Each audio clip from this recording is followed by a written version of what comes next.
В рамках празднования юбилея БКПО имени Мифтахиддина Акмуллы состоялось открытие Центра инклюзивного образования. Для преподавателей и студентов Института педагогики это особый день, ведь данный центр позволит перейти на более высокий уровень обучения и преподавания. Практически с нуля, буквально за 15 лет, мы стали центром подготовки специалистов по разным направлениям специальной педагогики и психологии.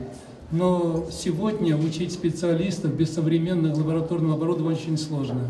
Конечно, мы делаем для того, чтобы лабораторная база совершенствовалась. Но я бы сегодня хотел выразить особую благодарность Евгению Викторовичу Семивеличенко, его коллективу за то, что их труд, их деньги позволили реализовать нашу мечту.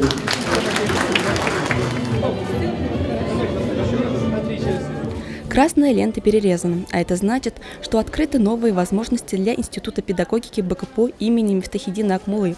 Центр инклюзивного образования имеет современное оборудование, которое позволит студентам получить дополнительные знания при работе с людьми с ограниченными возможностями здоровья.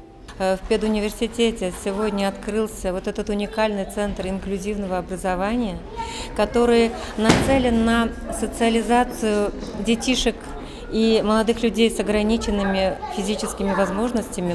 Это очень важный и нужный шаг, потому что общество, оно складывается из равновеликого отношения к каждому своему члену, независимо от того, каких он возможностей, какого цвета кожи, какой национальности, потому что мы единые, монолитные. Центр инклюзивного образования оснащен специализированными кабинетами, в которых будут изучать дефектологическое образование, специальные технологии по логопедии и многое другое. Центр будет работать по 3 направлениям. Основными направлениями работы центра является инклюзивное образование наших студентов с ограниченными возможностями здоровья, реализация их психолого-педагогического сопровождения и при необходимости организации коррекционной помощи их.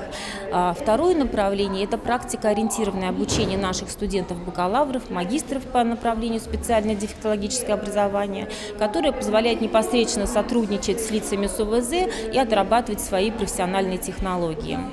Третье направление – это психолого-педагогическое сопровождение детей, подростков, взрослых, то есть всех желающих нашего города Уфы и Республики Башкортостан. На состоявшемся круглом столе обсудили широкий спектр вопросов, связанных с поддержкой студенческих семей в плане присмотра и ухода за детьми раннего и дошкольного возраста. Особое внимание было уделено обмену опытом по разработке программ, методик и технологий взаимодействия с детьми дошкольного возраста.